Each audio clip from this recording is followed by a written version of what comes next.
Hello there. Welcome back to the Senate Podcast, a podcast that is, how did I put it on? Did I put it on Twitter maybe? But a podcast that is vaguely a full-on Star Wars podcast. It's not hard to tell where we get our inspiration from. We do a lot of general topics about film and video games, but essentially it's all coming from a love of pop culture IP that stems from Star Wars. Star Wars is the IP. Star Wars encompasses so many things. Obviously, the films, the games, the comics, the action figures, the lightsabers, everything. So, obviously, by the title, today we are here. And by we, I mean Tony Quinn, the one who loves Star Wars, is who I'm joined by. I think that's just a simple little intro for you. We love Star Wars, and I want to ask you how you're doing. But first, I want to understand how it is to be Tony Quinn on Star Wars Day, on the Star Wars Podcast Day, which I'll get into. But tell me a little bit about how you've been and what Star Wars. If you had one day on a podcast in the entire year to say something about Star Wars, what would you say? Being a Star Wars fan on this day, I'm not going to lie, it's a little mixed. And I don't call myself an optimist. I don't call myself a pessimist. I'm just a realist. I try to keep it real. Star Wars in recent years hasn't, it's like, my child that has recently started doing really stupid things. I'm just like, I expected better from you. What are you doing? But I mean, you're always gonna love it. So I guess what it means to be a Star Wars fan for me right now is hoping to still get glimpses of things that remind me of why I, started to love this franchise. And it feels good, though. I mean, there's plenty of Star Wars games, plenty of Star Wars books and novels that I haven't read. So, I mean, there's still... The thing I love about it is that even, if you're not a fan of the recent movies, you could always play the games. If you don't play games, you can always read the books. And if you don't want to read the books, you can buy toys, I guess. Like the Funko Pops. So, I mean, there's a little, IGN said it best. There's a little something for everyone. Wow, beautiful. That's exactly what I expected. So, like I said, it's Star Wars Podcast Day. So, we are actually doing this alongside, last I checked, was about 108 different shows that are all contributing episodes on February 7th. I think it's through the 14th, though. All about Star Wars, just a Star Wars podcast. And that's what we do. So I'm excited to be participating in this. You could just go to Twitter at Star Wars Podcast Day. And you'll see all the information there. I'll actually have it linked in the description. Star Wars Podcast Day. So that's the @ It's a hashtag celebrating 25 years of Star Wars podcasting. So I want to read a little bit from this before we get into this episode fully. Star Wars Podcast Day, and over 30 podcasters announce the official 2024 Star Wars Podcast Day, an unofficial celebration of the Star Wars fan audio community, which that's what we do. So every year, the event brings together over 100 shows, sharing their love of fan-made audio with other Star Wars fans, as well as wider podcast listening audiences.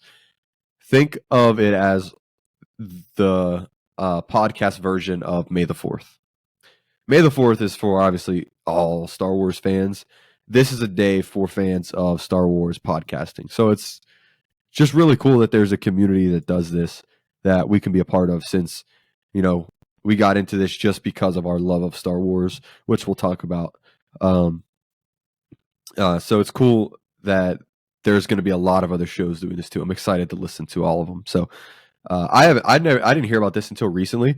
Friend of the show, Jake James Lugo, shared this. So huge shout out to him. And shout out to Star Wars Talks, because it is the reason they're doing this is because February 7th marks the day that 25 years ago they had their first episode. So that's pretty cool. I mean, that's a huge milestone for them, a quarter of a century. So this is a significant day, and I'm excited to be doing this. So, Tony, thanks for joining me. We're gonna have fun talking Star Wars like usual. I think that's our thing. I mean, this is where the fun begins, baby. Of course. Our Star Wars retrospectives are by far our best content, and I tell people that want to get into listening to the Senate podcast. Those are the episodes we do that are the hardest in terms of working on them, but they're so rewarding once the full thing comes together. Like for a little sneak preview to our upcoming Last Jedi episode, I started it on Sunday. I'm pretty sure Sunday. I got to the part where Rey leaves Crate, and then I had to take a break because I couldn't watch the whole thing all the way through and take notes. I sent you a text. I have maybe 5 pages of notes, and I don't even think I'm quite halfway done with the movie yet. I'm gonna have to sleep for 3 weeks, but I can't wait for that episode. So, yeah. We do videos on a lot of different things for fun, because we just do this to talk about what we feel like talking about, but Star Wars is our bread and butter.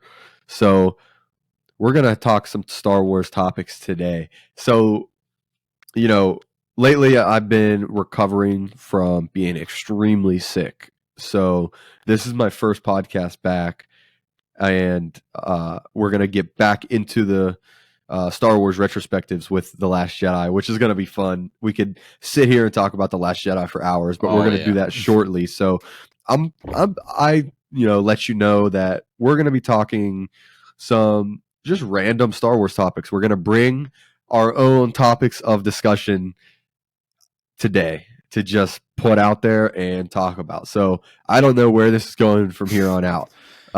Like the sequel trilogy. Yeah. So what I'll say is, punch it, Tony. So give me your topics. What do you want to talk about? Okay, I just thought of another smaller one. So I have a small one, and then I thought it'd be fun to do 3 pitches, kind of softer pitches. They're not totally fleshed out, of Star Wars projects I'd make, that I'd like to see. I have 1 movie, 1 TV show, and 1 video game. Okay. All right. So go ahead, and then I'll think of mine. So the first one, I'm going to start off with the thing that I think will be kind of the easiest, and then work my way. So the first one, it's a movie. Okay. So picture this. There's a group of Imperial workers, they're like office workers. They do really rudimentary, mundane, 9 to 5 stuff. I have to do this so that I don't starve to death. They're under the thumb of the Empire's imperialism. They're barely making ends meet. A few of them, have families, they're in relationships and stuff, and they're just tired of this, man. So they're hanging out one day, and they're like, man, I'm sick of living like this. We dreamed of so much more when we were younger, and we're in our early mid 30s, and there's a whole galaxy, and we're stuck on this, crap hole of a planet. Maybe they work at a mining facility or something, or maybe a lab somewhere where they do research on stuff. So one day, one of them, he's the guy who walks into the company meetings and brings coffee and stuff. So he walks in, and he's not somebody that you'd really notice. So he walks in, and they're having a meeting, he's bringing them their stuff, and then he turns and starts leaving, and then he hears one of the guys say something about the asset potentially being valued at whatever the Star Wars equivalent of like a few $billion is. And he like stops for a second. He's like, thinking, the wheels are already turning in his mind. So he summons all his friends together. He's like, guys, I have an idea.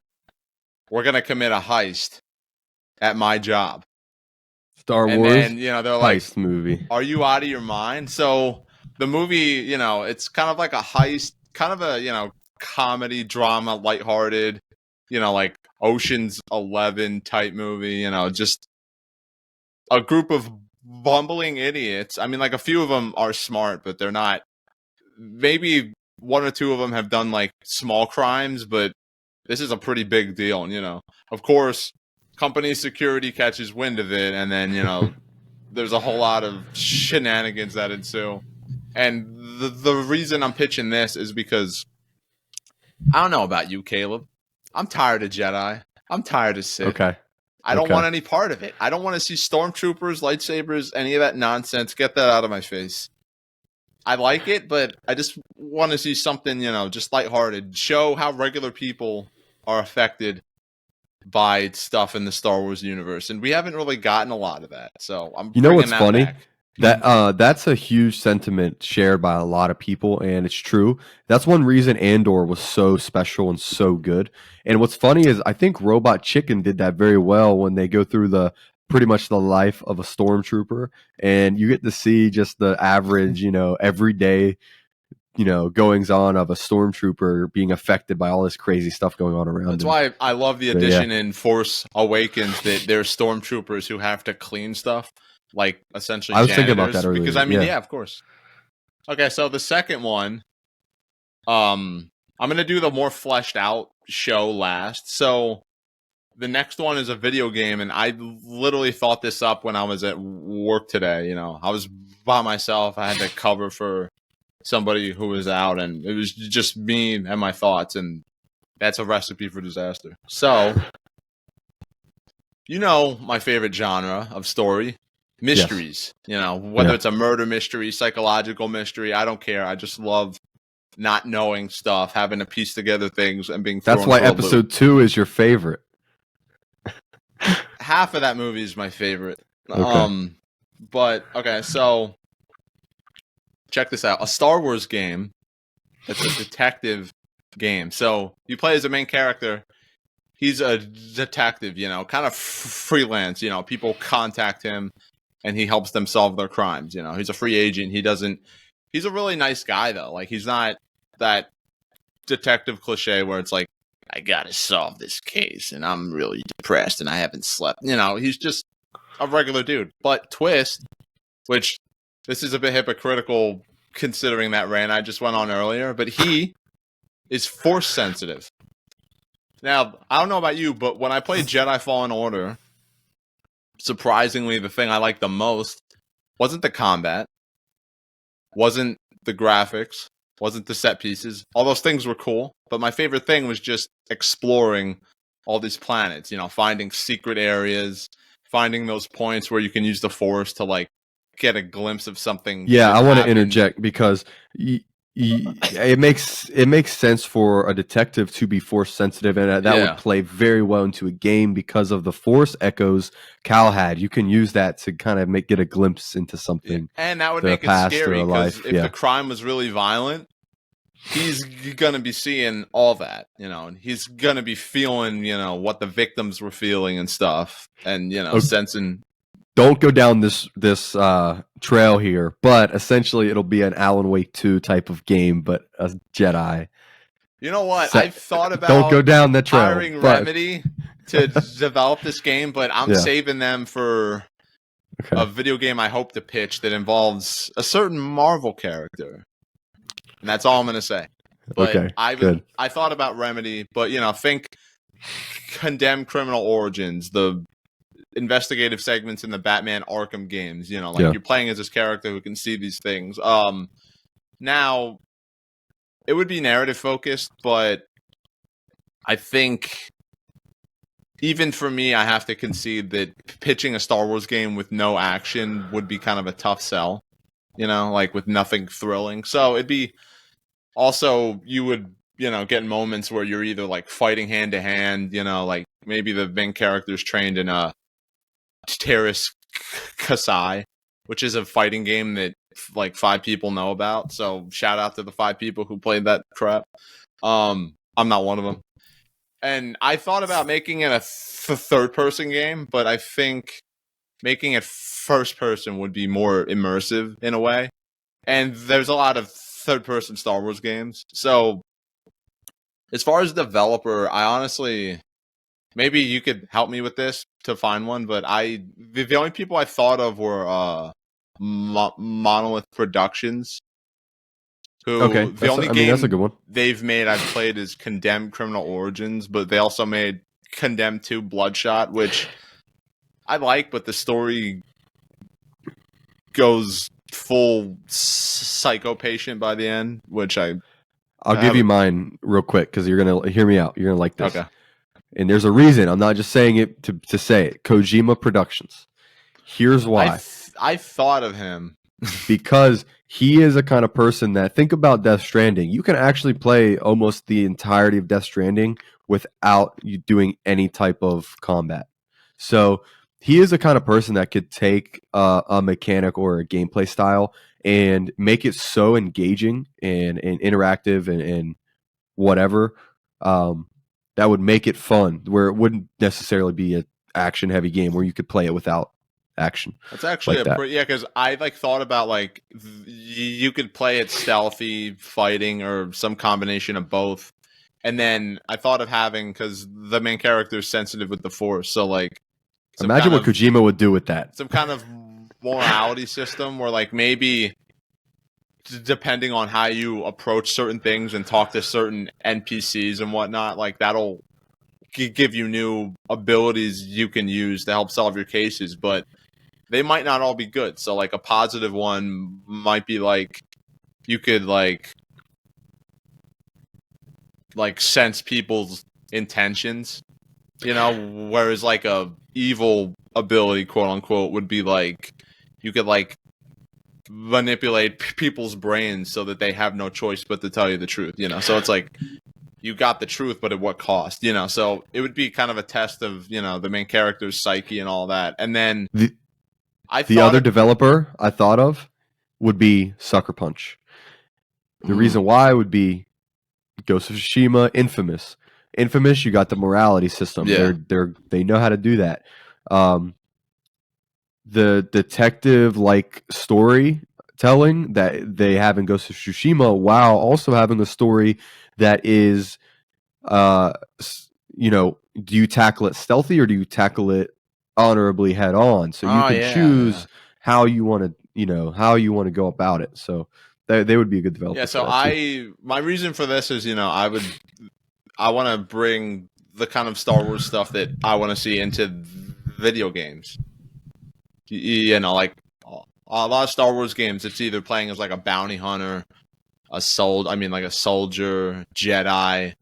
There's the pod racing game. Like that's all cool, and there'd be driving segments in this, by the way, so you could trick out your speeder or whatever.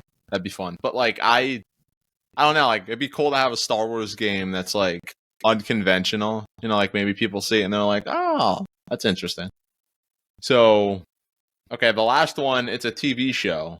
Now, full disclaimer, I don't know anything about the expanded universe or any of that. So my pitch might clash with that. I don't care. I would just tell the devs, don't worry about it too much. Like, be informed, but don't feel... That's literally what George told the creatives back in the 90s when they were making the expanded universe and I think I read that, making canon stuff. He's like, okay, if it clashes, just do your thing. It's we're having fun here. It's okay. It's expanded universe for a reason. Yeah, so this would be about a group of teenagers to young adults, so like ages 18 to like 26, 27. Somewhere in that ballpark. Until dawn, but it's in the Jedi Temple. I mean, you're kind of not wrong, actually. So, they're all friends, and they've dreamed of becoming inquisitors. Like feeling powerful. Like they've all had like crappy lives, and they ran away from home, and they want to make a name for themselves. So they make a blood pact. They're like, we are going to be inquisitors, and we're going to serve in the empire and just kick ass together. Just our families will see us, and they'll be like, man, look at him now. I wish I treated him differently. All that. I wish I never underestimated him. So it's basically like the social network. Where is this? Where is it? Oh my god. Oh, this social network meets Othello, the Shakespeare story. I'm not sure if you're familiar with that. It's a great story. It's basically a story of one guy slowly screwing over one of his friends, like in the worst way possible. So they're going through this academy, and at first everything's okay, but then eventually certain leaders start whispering in their ears, like, "Hey, I've heard how they talk about you behind your back. They think you're weak. They think you're a joke. They've been saying, oh, they're never gonna make it.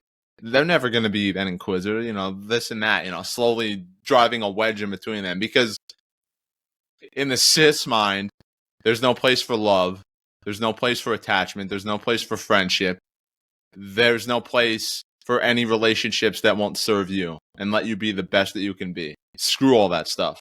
Be selfish. Give in. You're the one who's most important. So, it's basically this psychological drama of these friends slowly turning on each other, betraying each other. Some of them kill the other ones. In the final episode, one of them kills the other one, and then it's the main character who gets axed, and then and then they get like a call, and then they're like, "Is everything okay?" And then they're like, "Yeah, so and so went rogue and tried to kill me, so I had to take him out." And then so it's basically like they accomplished their goal. They became an inquisitor. They're now going to serve in the Empire at the right hand of Vader. But look at everything they had to sacrifice to get there.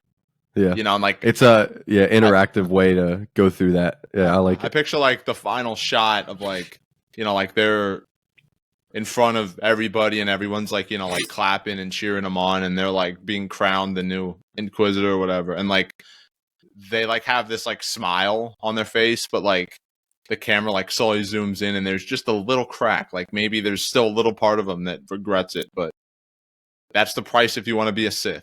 That's the price of the dark side. That's the power of the dark side.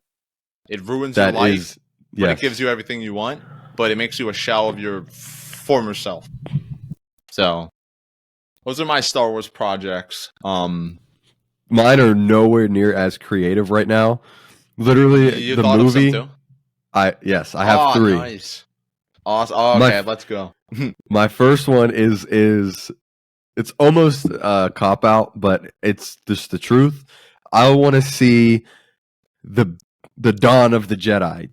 James Mangold was supposed to make this movie. He better, dude. Who knows if it'll happen? But if I was tasked to be making a Star Wars movie, I would go back to the very beginning.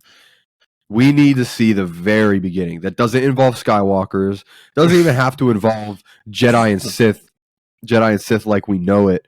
But I've had that thought too. Like, what did go to the beginning? Prehistoric times in the Star Wars universe look like? And yes, the first people who discovered the Force, however they did. Yes. How did it affect them? How did they learn how to use it? How did they learn how to tap into it? You could almost do. I've never seen that movie, Apocalypto, but like I kind of have an idea of what the vibe is based on trailers. I kind of picture that movie being like that, where it's like, like the first cavemen creating fire, like that probably screwed with their minds so bad, and maybe they kind of started a war, and I don't know, like it would be pretty. Yeah, I can totally see that. And then playing through Jedi Survivor, you get obviously a lot of story elements that happened in the High Republic era, and it's so cool seeing old times in Star Wars. It's very interesting because Star Wars happened a long time ago in a galaxy far, far away, but they're advanced and they're mythological, they're spiritual, it's very different than our world. So a prehistoric Star Wars would look so much different than ours, and you would be able to get away from rebellion, empire, all this stuff, Jedi, Sith as we know it. Still have those themes, but it would look different. Okay. That's my movie one. I have one for a TV show, but I'm obviously thinking it would have to be animated, and that would literally just be Star Wars What If. This needs to happen. Yeah. This needs to happen. It needs to be an anthology. It needs to be episode by episode. It doesn't need to be a string. You don't need to string the whole season together. Just make an episode. What if this happened? What if this happened? What if this happened? We're in the modern era where we can do this with animation so easily. There have been people theorizing about Star Wars since the very beginning. I mean, this just makes sense. What scenario would you like to see a what if variation of the most? Wow, I'm glad you asked. We're going to get into that later for one of my topics. Oh, wow, okay. So, intrigue, speculation. My last one is a game, and it's simple and it's amazing. It's fun. Again, shout out to Jake James Lugo because I think it's a great idea. I saw him kind of put this idea out there, and I completely agree with it for a video game. Give us a full-fledged remake of Revenge of the Sith, the video game.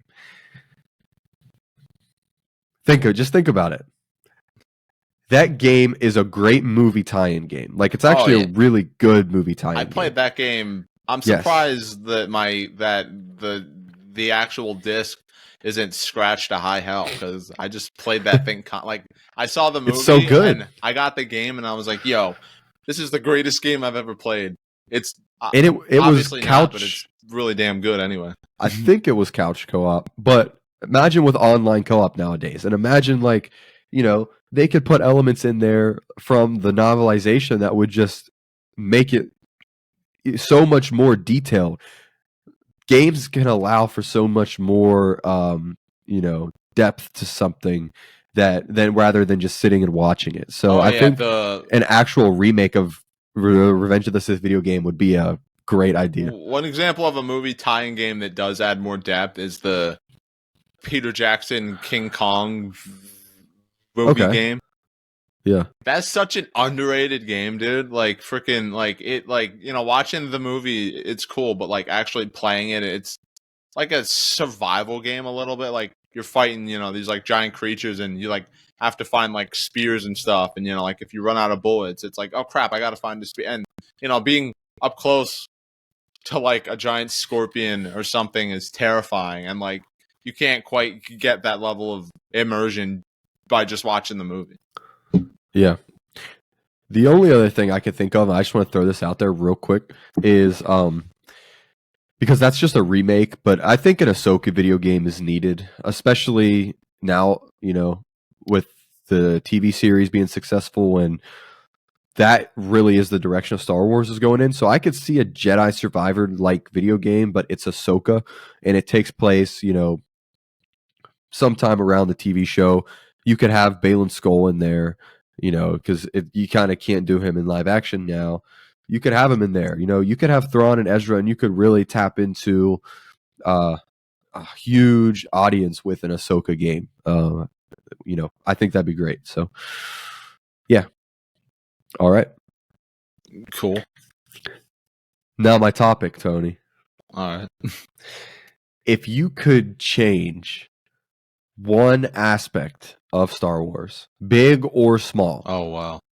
And you could give me multiple examples, but let's just say one instance in Star Wars. If you could change one thing from happening, big or small, what would it be? Almost think about it like a what if episode. What if this happened instead of this? It doesn't have to be anything huge, but it could be. It could be something huge. It could be something small. I got it. I mean, what is it? This is a spoiler for our Rise of Skywalker episode. I'm not even the first person to say this. I'm probably not even the 8,000th person to say this. But Kylo Ren should not have died in Rise of Skywalker after becoming himself. That's a good one. Yeah. And having no lines of dialogue. and getting his ass kicked in the final battle. Dude, it should have been reversed. Rey should have died, and then Ben Solo should have lived. The Skywalker and him rose again, and he has to live to atone for all the evil shit that he did, and he basically becomes like a Ronin, Jedi. He's just on his own. That would be awesome. Just on like secret missions. Maybe he like starts wearing a mask again, or maybe half a mask, or I don't know, something. And then like when he helps people and they want to know who he is, he doesn't tell them what his name is because he doesn't feel like he has to live up to the adopting the Skywalker name. It just baffles me that like that was the creative choice that they made in that movie. Like they built him up so much and then nothing. He just gets absolutely nothing. Like in service of somebody else's story, who's not as good of a character. Like, so yeah, that would undoubtedly be the one thing. If I could just have one thing. I've thought about this a lot, and I keep going back to my favorite line in all of Star Wars because this is my favorite aspect of Star Wars, and I'll elaborate, but this is my favorite. What does he say exactly? You have failed, Your Highness. I am a Jedi like my father before me. I think that's one of the greatest lines. I think it's the best line in Star Wars, and I think it's one of the greatest scenes in Star Wars. Here's what I would change. Has nothing to do with Luke. I want to change. What if Obi-Wan was right about Anakin when Obi-Wan told Luke that Vader killed your father? We know that he was wrong because Luke redeemed his father, was saying, I'm a Jedi like my father before me, while Anakin was still Vader. Luke threw down his lightsaber. Palpatine, did his thing, and then Anakin had a dilemma, had a choice, and then he chose the light side. What if he was dead and chose the dark side? So, what if Luke threw down his lightsaber, and instead of Vader jumping in to save him, he let him die? That's my what if. I could imagine, that moment in the final battle of Invincible Season 1 where, like, Omni-Man, like, he's about to kill Mark, and then he's like, Mark's like, at least I still have you, Dad. And then that makes him, like, maybe, like, oh, God. I could just imagine, like, in, like, Luke's, like, dying moments, like, maybe Palpatine's like, you've done well, my apprentice. And then he, like, walks away, and then, like, Vader just, like, stares at his body, like, what the hell did I just do? Ends. Just ends. Like, I think that would be, now knowing post Return of the Jedi what they're doing, imagine if it wasn't a CGI Luke, but instead it was a practical Vader suit. And instead of Luke coming back to train the new people to rise up against Thrawn and the First Order, what if it was still Vader? What if Vader took the Emperor's spot? And then what if now Return of the Jedi landscape looks like these rebel remnants fighting back against Vader, who is the Emperor, trying to defeat him? I think that'd be an interesting, landscape for Star Wars. I think it'd lead to interesting storytelling because Luke would be a Force ghost. So maybe he could still turn him in a different way. I think it would just be interesting. Maybe Vader becomes like immortalized as a hero because he sacrifices himself to save the entire rebellion. Like he decides to help them fight off the Empire and then dies, and then because in Return of the Jedi, Vader dying, it doesn't seem like anybody really knew about that. They don't. Like 5 Imperial workers knew, but they were probably like, "Ha, screw you." Yeah, we're getting off the ship. But like, imagine if people got to publicly see Vader lay down his life to stop the Empire, and then be like, "Wow, I mean, yeah, he was evil, but there's no denying that he still helped us win this victory today." That would Imagine how that would like shatter people's preconceptions about like light side and the dark side. Like maybe the wall between light and dark side isn't as thick as we thought it was. It would just be something different, and I think that's a critical point in Star Wars that had to happen the way it did, and I think it's obviously better the way it happened. George was right; he made the right decision, but that's my favorite aspect of Star Wars, and I think seeing it completely changed and switched up would be amazing. I'm not the kind of person to get upset and cry when one of my favorite characters or aspects gets changed. Is it my favorite? Might not be my favorite, but it would be really interesting to see something that insane happen. We still have the original. I'd also like to see, like, what if Luke accepted Vader's proposal in Empire? That's a big one. That's another big one. Yeah. So I'm thinking of moments like that. Or Luke has to fight Leia at the end. Oh, that's an interesting one. That'd be, dang. Or another huge one is what if Obi-Wan lost on Mustafar? That was in the Revenge of the Sith game. There's like an alternate ending you can get where you play as Anakin and then kill him.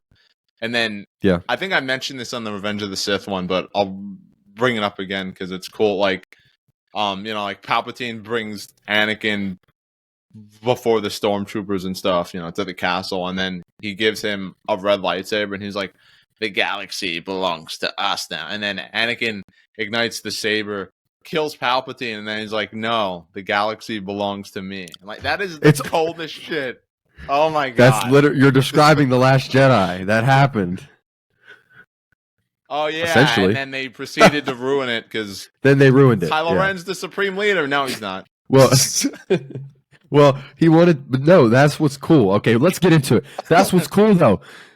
He wanted to follow in the footsteps of Anakin. What did Anakin want? He wanted to overthrow the Emperor and rule the galaxy with Padme. Kylo wanted to do that. He wanted to overthrow Snoke and rule the galaxy with Rey. He tried to kill Rey like 5 times. He tried to run her over with a speeder. So did Anakin. He was choking Padme out if it wasn't for Obi-Wan. They're both dumb. Think about that's it. My point. Yeah. Anakin was stupid and so was Ben Solo. Exactly. But the Rise of Skywalker retconned him into being an idiot. He wasn't that dumb. He was naive, but not stupid. If that makes sense. Listen, I'm not the Last Jedi apologist. I don't like that movie. But there's a lot of things in it that I like that it gets right. And I think Kylo specifically is one of those things. He's obviously a great character. Yeah. And the fact that he is like wanting to be a mini Vader is super cool, super interesting. You can do a lot with that.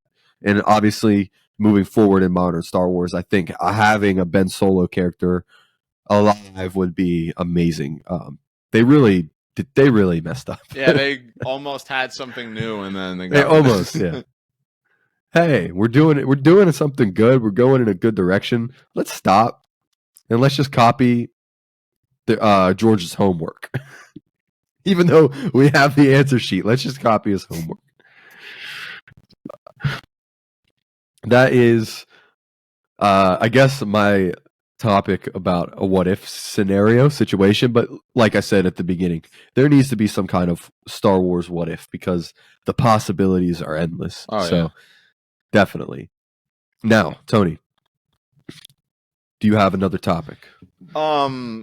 Yeah, I mean, I potentially have 2 because they're kind of quick, but if not, we could just talk about. So I wanted to, like if it's to end the episode, kind of like a look for. Maybe we've looked back at Star Wars, but let's look ahead now. So, where it's kind of a twofold question. Like, where would you say your relationship is with Star Wars now in terms of like how happy you are with, every Star Wars thing we've gotten, and what do you hope to see in the future, in terms of like not just optimism, like what would you think would be cool, but like if you have any constructive criticism for like Star Wars? It's like, what would you want them to do that would kind of, if you have any, That's a great question. any like flaws or anything like that, like alleviate No, that's a those great little bit. question. I think we should end the episode on this. This is good.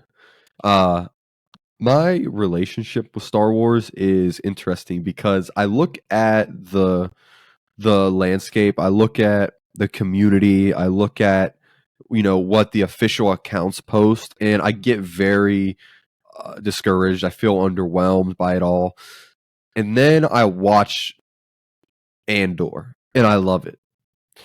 Then I watch Ahsoka, and I absolutely love it. Then I play a little game like Lego Star Wars, and I love it. Then I play Jedi Survivor, and I love it. So I'm honestly very happy with Star Wars because I don't focus on the aspects I don't like. One thing I want to do with this podcast that we do, and one thing I do personally is I focus on what I love, and I focus on things I can critique for a positive outcome. I don't focus on the things that I hate. There are things that I dislike that I'm like, okay, well, how can we actually look at this to get something good out of it, or to move forward to create something good?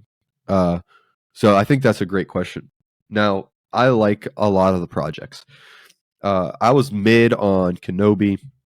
I was mid on Mando. Oh, I've always been mid on Mando. It was never my favorite. Oh, really? It was just in comparison. I think it was just amazing, but overall, I'm not the biggest fan of Mando. I loved Andor. I did not like Book of Boba Fett. So I don't talk about it. I loved Ahsoka. I think Ahsoka is the best content since Revenge of the Sith, personally. And I love the games. I think every single game is amazing. I can't wait for Outlaws, so that's awesome. The High Republic is pretty cool. I have the book, one of the books right here. Not my favorite, but I am excited. What I'm excited for and what I can critique. What I'm excited for is the video games. I think really that Lucasfilm's games, or whatever they want to call themselves now, are knocking it out of the park with the video games. I think all of them have been amazing. I don't think any have been like bad. I look forward to the games. I look forward to anything Dave Filoni touches. I love Dave Filoni. He is the apprentice, literally, to George. So I love Ahsoka. I think everything in Ahsoka was peak Star Wars. Anything involving, Dave Filoni, all of that. I love it. Not really excited for the new movies. If I have any kind of critiques, they need to double down on the stuff that the fans want, which would be James Mangold's Dawn of the Jedi. Everyone's excited about that. What they are doubling down on are Skeleton Crew, which no one seems to really care about, by Taika. No, it's John Watts. John Watts. Oh, Taika has one that no one really knows about. A few years ago, I would have been stoked by that. Now I'm like, just throw it away. Worried. Throw it in the trash it. Throw the movie and him in the garbage. That and I'm really on the fence about the Rey movie they just announced about 2 weeks ago. Yeah, same.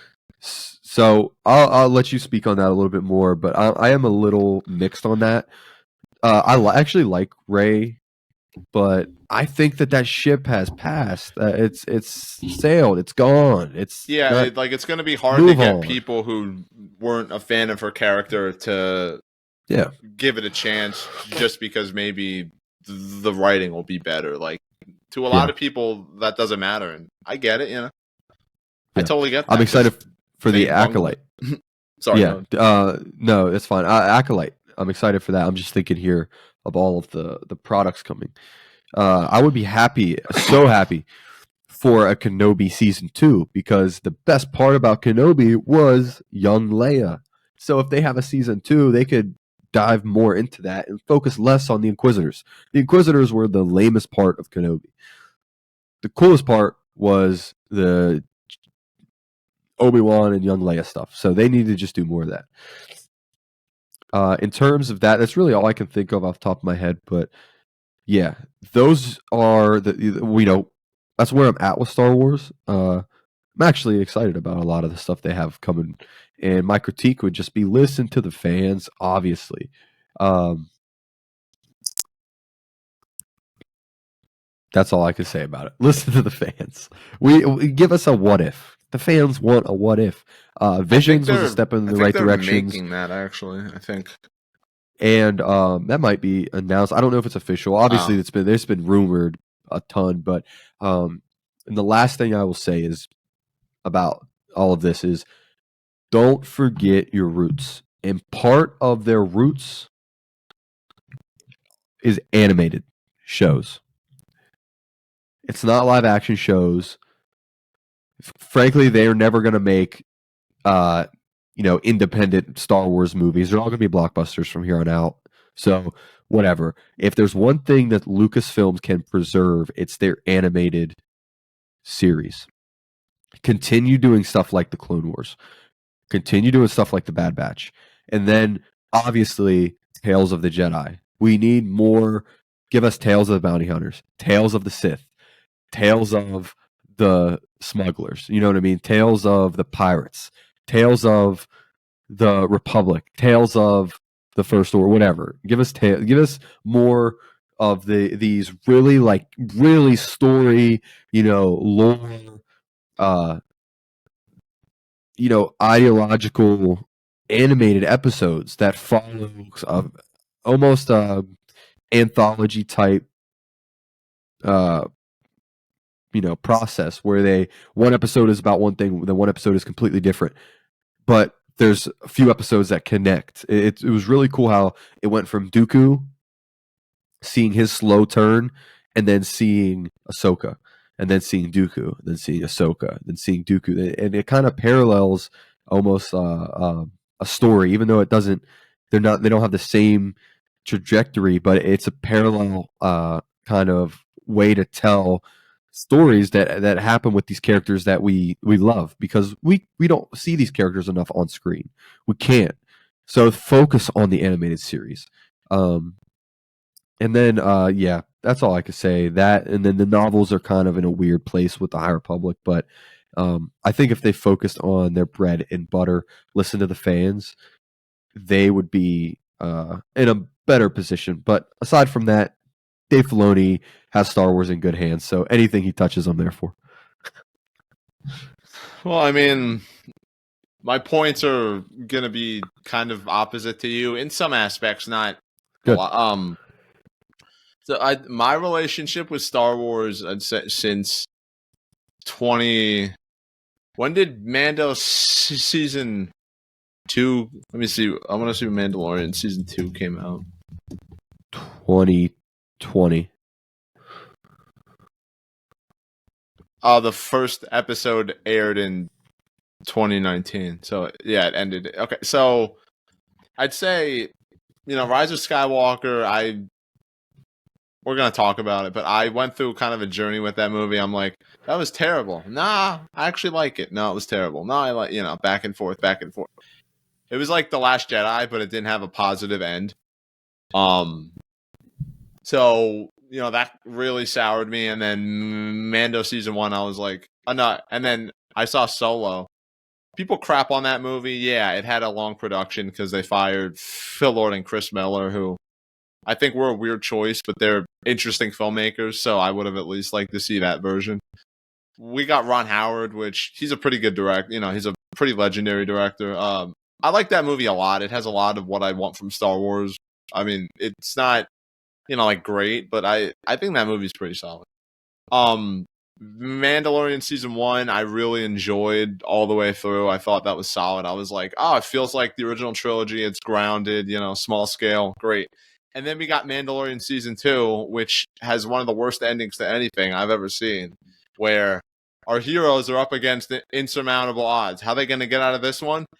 CGI young Mark Hamill, Luke Skywalker shows up, saves everybody, and then he's acting exactly how all the toxic fans wanted him to act in Last Jedi. So they were like, oh, Rian Johnson sucks. Dave Filoni and Jon Favreau are the real MVPs because they're catering to the lowest common denominator. And I just started to see modern Star Wars for what it was. It took me longer than everyone else, but I'm like, they're not interested, for the most part, in telling interesting stories. They're not interested in doing creative stuff. All they're trying to do is they have a big bowl of slop, and they're just spoon feeding it to people, and the people are going, "This is good. I like this slop that I've had 20,000 times. Please, may I have 20,000 more bowls of this slop I've had 1,000 times?" And I'm not knocking you if you like, the Jon Favreau, Dave Filoni stuff. I mean, he made Clone Wars, which I haven't seen, but is a legendary show, and I'm sure it's great. Listen, you will love Clone Wars. You'll love Rebels. Probably love Rebels more than anything Star Wars almost. Trust me. And then I think you would love Ahsoka so much because it does something different than the mainstream Star Wars. It's very I do unique. Watch the whole thing. I had some stuff happen that kind of ruined my association with that show. I think you would love Dave Filoni stuff, and I think it's the Jon Favreau stuff that we don't really enjoy all that much. I like Jon Favreau, but I kind of had a moment where, like, he's amazing. I was like, he's amazing. But Neo in The Matrix Revolutions, and I saw the Matrix code, and I'm like, oh, that's exactly Jon Favreau's formula when it comes to Star. Okay, so my relationship with Star Wars ever since then has been like this.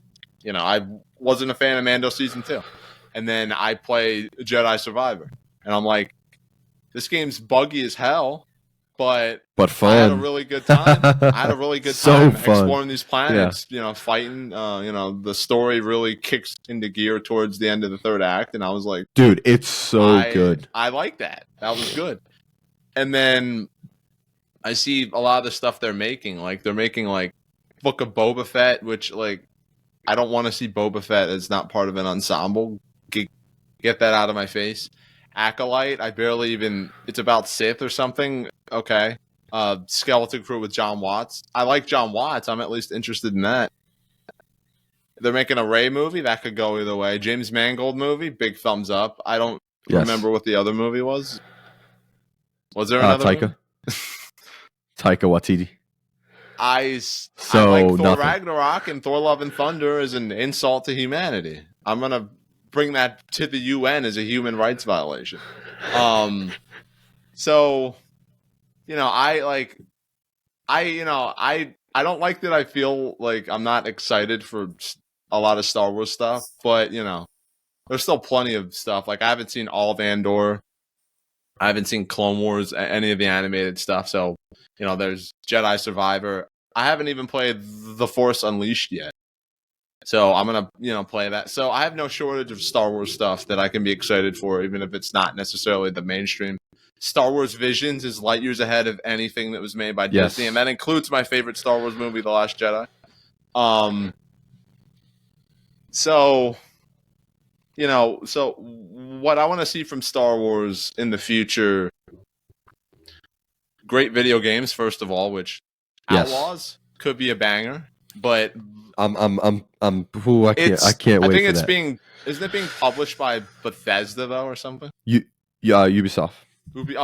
Which I can't say. The only stuff I know about their games is what I've heard. I haven't actually. They have been going in the right direction. Like they have changed. Like good. I think these big publishers like EA and Ubisoft are learning finally.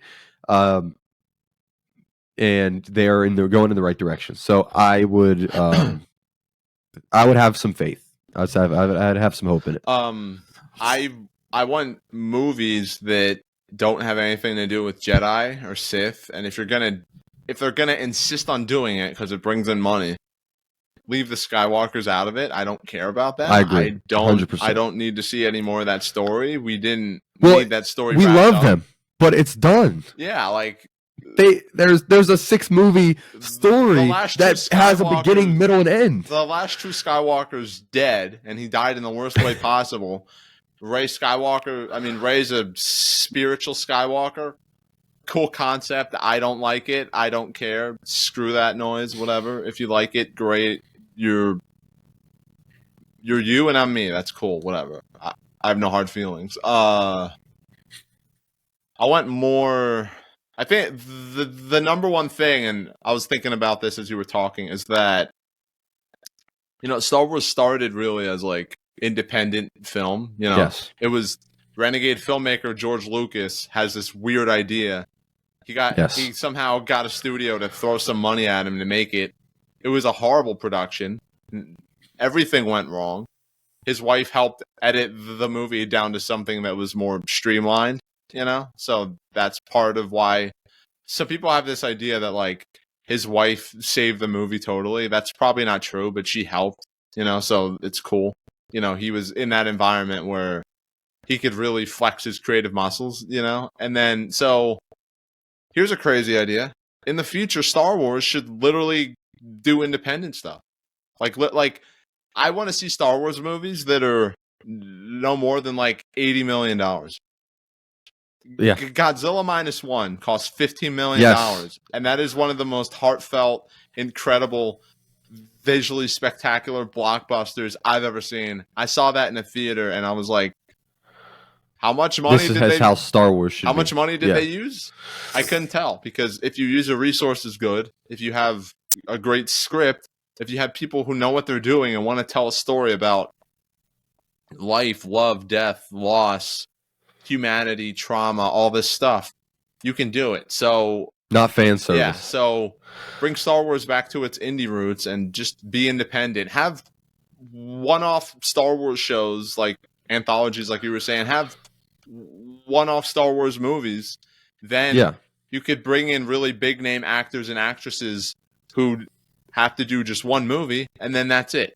And then you have a Star Wars thing. Hell, one of my ideas that I didn't pitch was like a Star Wars horror movie, like a literal low-budget horror movie in the Star Wars universe. Do like stuff like I suggested, like a Star Wars comedy drama heist, just about regular people. Just maybe zoom in a little bit. You have this big view of the whole galaxy.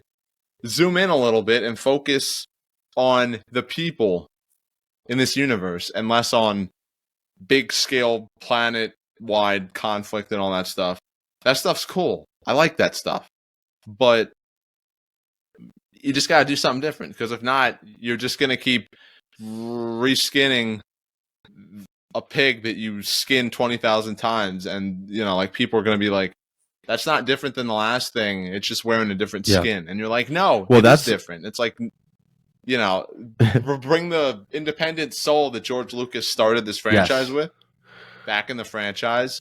If they don't do that, I promise you eventually it's just going to become kind of irrelevant to modern audiences, and that's not good, because this is a franchise that has stood around for a reason. And if you lose the reason why that is, which was, independent creative mind, creative thinkers, people who wanted to be creative instead of make a product and make money and build a big universe, you're just totally missing the point. That's what I was saying. I completely agree with you. Star Wars needs to go back to its roots. And I think that's kind of what we got out of this,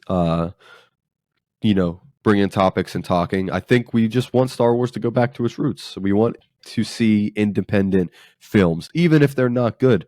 I'm wearing an Episode 1 shirt because I just love what George did with that movie, because he just had a vision and he executed it. Say what you want about Episode 1. It wasn't just fan service. It was George trying to craft a story that he had a vision for. He followed through on. That movie kind of pioneered CGI. Really. It wasn't just a rehash of something. It was a creative indie mind at work with a high budget and just the most creative effects team and effects studio to ever work on a movie. I mean, ILM. So we need to get back to Star Wars needs to get back to its roots with that creativity and that passion and that drive. Same thing with animation. He led the way with the Clone Wars. That was something that has never been done in animation before. That's one reason that he had to sell, was because it was so expensive to do the Clone Wars. But he wanted to do it because he had that drive, that storyteller, that independent, I'm gonna tell this story the way I want to tell it type of drive with it. Now we just see, hey, we don't get that anymore. Let's just remake it and bring it back to life with CG. And we don't want that. So I mean, George was, excuse my pun, but a rebel. So I'm just saying, bring the rebels back into Star Wars. Star Wars is about rebels. It should be made by rebels, not people who are part of the system. That's all I'm saying. It's so funny because people compare Disney to the Empire. And I mean, it's like, yeah, I mean, that's kind of what George's story was kind of telling. It's almost was the independent person versus the... all the Star Wars movies are some kind of war commentary about what was going on at the time. It's almost like that. It's almost like we've lost that mind that's trying to tell a story about something. That's just gone, and now we just have story. What was the sequel trilogy really about? Kind of nothing. Nothing, and that's a problem. So I'm glad we can kind of critique it and find, not what we hate, because we love this stuff, but what we can do to make things better. What we can look forward in, the aspects we can look forward to.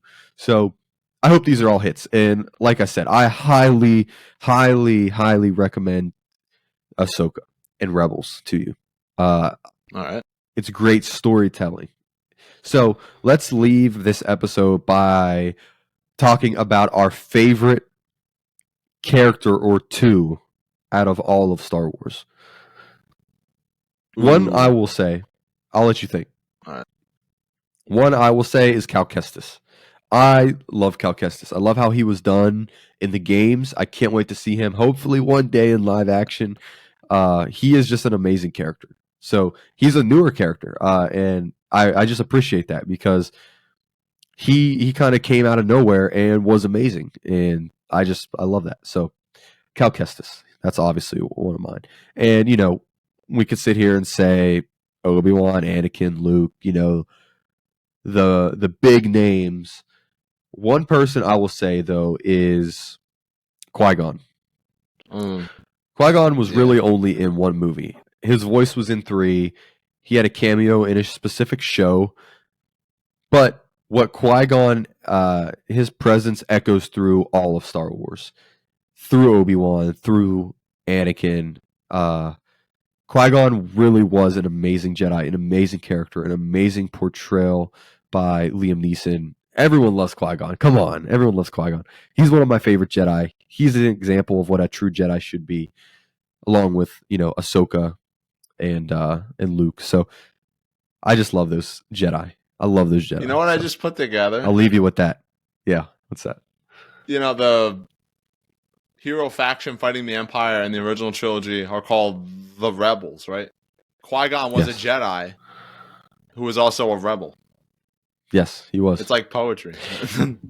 They rhyme. So I'd say, my favorite Star Wars character is obviously Babu Frick. No, dude, he's so good that even people who hate Rise of Skywalker agree that Babu Frick's awesome. He was best part of the movie. The only thing of this new trilogy where the fan base was like totally united. It's crazy. Yeah. Before you say your official pick, I will say though, Baylan Skoll, I mentioned him earlier, he has become one of my favorite Star Wars characters ever, and he was only in a little bit of Ahsoka, and he's just amazing. So, okay, those are my picks. Go ahead, and then we'll get out of here. I'm gonna say, I think genuinely my favorite Star Wars character, aside from like Anakin and Luke, I'd say is Kylo Ren.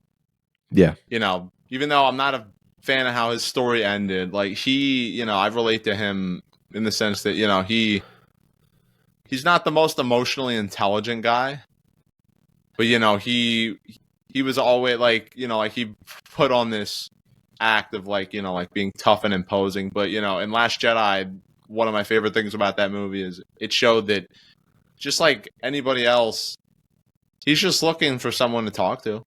He's just looking for someone to understand him because, this kid, just felt like an outcast. He had a rough life. He felt like everybody, like no one really understood him. And I don't know, his story. That's a great pick. Even though flawed, awesome. it still, really hits with me and is emotionally resonant. And then I'm gonna also say Finn. Oh, Finn's awesome. Again, I'm dude. not the biggest fan of how his story ended. He got not as much as he should have in Last Jedi, and then absolutely nothing in Rise of Skywalker. But the most inspiring thing about Finn, when I started to appreciate The Last Jedi more, I was in this period of my life where I was kind of questioning certain things that I'd been taught in my life, things, that I've been raised in, whether spiritual, philosophical, emotional, just unlearning stuff, kind of reprogramming myself in a lot of ways, rediscovering who I was. And, I really resonated with Finn's story, about how he was a stormtrooper who, chose to leave. And then the moment in Last Jedi, it's not a great fight scene or anything necessarily, but it's when he fights Phasma, and it's he's face to face with this person who was his oppressor, essentially that figure he probably sees in his nightmares, that was this imposing figure over him that instilled these fears and traumas in him, told him he was nothing, probably gave him his number. They should have dove into that. 2187. Yeah, I know. Yeah. And then, he's finally becoming self-actualized, and he comes face to face with her, and, just seeing him lunge toward her. And then I freaking love the line. It's better in the scene that they took out of the movie, but when she's like, "You were always scum," and then he's like, "Rebel scum." That to me, his arc in, those first two movies just encapsulates, this life journey that I'm still on. And, I think in a way it takes an entire lifetime to truly become who you were meant to be in a lot of ways. So, I look to Finn as, a great role model and, encouragement, along with, Cloud Strife from Final Fantasy VII as somebody that, chose to, break free of the boxes they tried to put themselves in, other people tried to put them in, and, find the truth any way they could, and, find out who they were, find the people that they should be surrounded with in their lives, and, just become who they were meant to be and truly make a difference. Yeah, that was beautifully put. Now, I just want to say one thing. You mentioned Cloud, and I find some weird relations or similarities between Final Fantasy and Star Wars, and I love it. Especially it's fun. Final Fantasy VII. Yoshinori Kitase, who was he's the producer on the new Final Fantasy VII games, but he was the creative director for Final Fantasy VII. He loves Star Wars. I see it all over Final Fantasy VII, dude. I noticed it immediately. I love it. So, all right, Rebel scum, Tony Quinn. Thanks for coming on, talking Star Wars. This was a lot of fun. Honestly, one of our best talks about Star Wars, I think. Yeah. Our Star Wars episodes are just higher tier. They're the S tier content we put out. So with that, we're just going to get out of here. Not take up any more of your time. So if you got this far, thank you for listening and watching. Support Tony. He's in the links in the description. And then also the other shows that are going out on Star Wars Podcast Day. This has been fun. So glad we can participate. Looking forward to next year. I think, obviously, as long as we're talking about Star Wars on a podcast, we're going to be doing this. So hopefully we have some all right. great projects to talk about in a positive way, and not just, that was a letdown, wasn't it? But I mean, as much as I've seemed like I've just been, bashing, I want all this stuff to be good, by the way. Yeah, of course. I don't want to watch a Star Wars project and not like it. Shocker. That's why we keep watching them. We watch these because we want it to be good. All right, and then with that, we will catch you guys actually in our next episode, which is the Last Jedi review. So that'll be That's interesting. gonna be like 12 hours. Yeah, we'll see. So, all right, catch you guys later. Peace.